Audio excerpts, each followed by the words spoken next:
Après, je pense qu'il y a peut-être différents types de bandelettes. C'est ça, moi je ne connais rien, donc il faudrait que tu me dises de quoi tu as besoin. On ne s'est pas présenté, mais tu viens d'où alors? Moi je suis de Lausanne. Ah, tu es de Lausanne? Bah alors ça veut dire un gilet jaune de Lausanne, ça c'est Voilà. intéressant. Je suis Parce qu'on les française en compte. fait D'accord. d'origine. Ok. Et tu es gilet jaune du premier jour ou alors c'est en solidarité de petits gens? Hein? Du premier jour, mais par contre j'ai jamais fait. C'est En la première Suisse. fois que je le mets. D'accord. Donc c'était solidaire. Je travaille, Et maintenant, en fait, c'est- je travaille sur Twitter à essayer de persuader les D'accord, gens ok. que notre cause est la bonne. Et puis, Ok. j'y passe tout mon Voilà. temps libre en fait. C'est ce que j'ai expliqué. Il est passé, il m'a dit la même chose, donc il vient de Genève. Ouais. Et que, ben voilà, donc il dit qu'il regrette qu'il n'y ait pas plus de Suisses qui prennent à la cause, mais parce que, voilà, c'est culturellement, donc en Suisse, il y a toujours ce côté de consensus, ce côté aussi que la démocratie fonctionne quand même mieux, qu'on n'a pas à aller au conflit, mais on constate quand même que ben, la vie devient plus dure, les droits diminuent, et que ce gilet jaune, il n'a pas la même signification qu'en France où gilet jaune c'est devenu vraiment un symbole de lutte. Gilet jaune en Suisse c'est un peu le carton jaune. Voilà, on l'utilise, voilà, il y a eu la marche des femmes, il y a eu des trucs. Et je pense qu'il y a une prise de conscience qui monte aujourd'hui de se dire que ce que font les Français, ben, c'est courageux.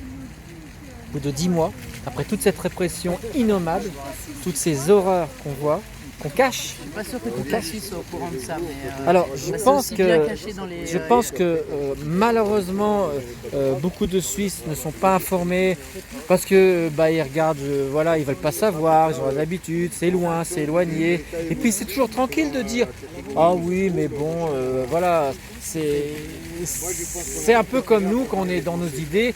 On voit un SDF par terre, bon, voilà, voilà, on l'a passé, on l'a oublié. Puis de temps en temps, on lui a donné une petite pièce pour se donner une bonne bonne conscience, mais derrière, on va pas chercher à savoir pourquoi il est là. Voilà, donc c'est ce qui se passe. Il y a eu ce 20 février, il y a eu des gilets jaunes suisses, il y a eu une représentation. Là, on peut espérer que pour ce 31, il y ait encore plus de monde. que ça attire l'attention de pas mal de gens. Parce que là, on a discuté avec des gens, des passants, et puis Des gens, des passants. un petit peu. Voilà, c'est ça qui est ce que faisaient intéressant. les petits gens, et ils sont venus lui parler parce que Oui, ça les a intéressés. Donc, Ça les a marqués, oui. donc cette chaîne humaine peut aussi aider peut-être à faire réagir les gens et qu'ils comprennent. Ouais. Mais il faut communiquer. Et aujourd'hui, les réseaux sociaux nous permettent d'avoir un accès, mais on aimerait quand même, voilà, qui est aussi que ce soit rallié par les grands journaux.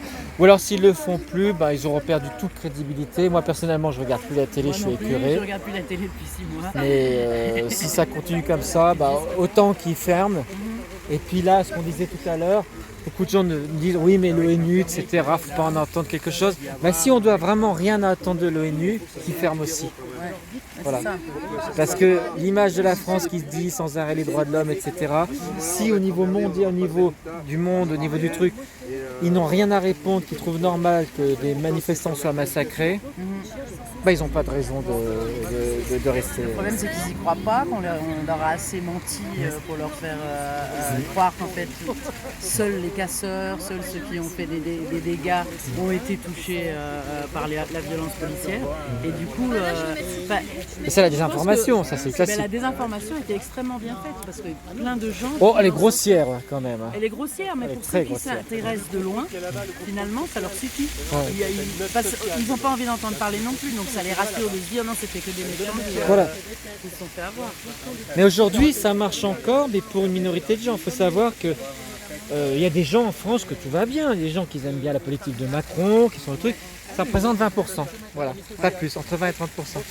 Mais ces 20%, c'est même pas sûr. Et on est dans une telle désinformation mensonge qu'ils commandent des sondages, je crois, c'est Ipsos, je sais pas quoi, qui ont été achetés par des milliardaires, dans lequel ils ont sorti que 47% des Français soutenaient le gouvernement. Un sondage indépendant anglais a démontré que plus de 70% des gens avaient une opinion très défavorable donc Voilà, ouais, c'est intéressant à savoir. Ouais. et ça ils en parlent pas. Voilà. Ben, vous êtes tous sur vos téléphones là, c'est la génération geek là. C'est pour petits gens. D'accord. Marseille-Paris. Ok.